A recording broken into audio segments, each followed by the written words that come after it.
ನಮಸ್ತೆ ಸ್ನೇಹಿತರೆ, ವೆಂಕೋಬರಾವ್ ಸರ್ ಅಂತೇಳಿ 3 ತಿಂಗಳಿಂದ ಅವ್ರ ಕೈಲಿ ಏನು ಸಾಧ್ಯನೋ ಆ ರೇಷನ್ಸ್ನ ನಮ್ಮ ಒಂದು ಬೆಳದಿಂಗಳ ಆಶ್ರಯಕ್ಕೆ ನೋಡಿ ಈ ಮುಖಾಂತರ ಈ ಥರ ಒಂದು ಕೊಡ್ತಾ ಬರ್ತಾ ಇದ್ದಾರೆ.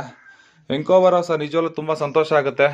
ನಿಮ್ಮಂಥ ದಾನಿಗಳಿರೋದಕ್ಕೆ ಈ ರೀತಿ ಒಂದು ಆಶ್ರಯ ನಡೀತಾ, ಈ ಥರ ಒಂದು ಆಶ್ರಯಗಳು ನಡೀತಾ ಇದೆ ಅಂತ ಕೇಳ್ಕೊಳ್ತೀನಿ.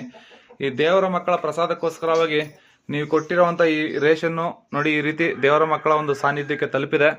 ಈ ದೇವರ ಮಕ್ಕಳ ಮುಖಾಂತರ ನಿಮ್ಮ ದೇವರ ಮಕ್ಕಳು ಸಹ ನಿಮಗೆ ಭಗವಂತನ ಆಶೀರ್ವಾದ ಕೋರ್ತಾ ಇದ್ದಾರೆ.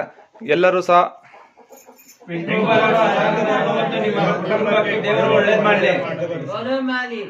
ಈ ದೇವರ ಮಕ್ಕಳ ಒಂದು ಆಶೀರ್ವಾದ ನಿಮ್ಮ ಕುಟುಂಬಕ್ಕೆ ಸದಾ ಇರಲಿ ಅಂತೇಳಿ ಬೆಳದಿಂಗಳ ಆಶ್ರಯದ ಪರವಾಗಿ ನಾನು ಕೇಳ್ಕೊಳ್ತಾ ಇದ್ದೀನಿ. ಧನ್ಯವಾದಗಳು ಸರ್. ನಿಮ್ಮ ಸಪೋರ್ಟು ಸದಾ ನಮ್ಮ ಜೊತೆಲಿ ಹೀಗೆ ಇರಲಿ ಸರ್.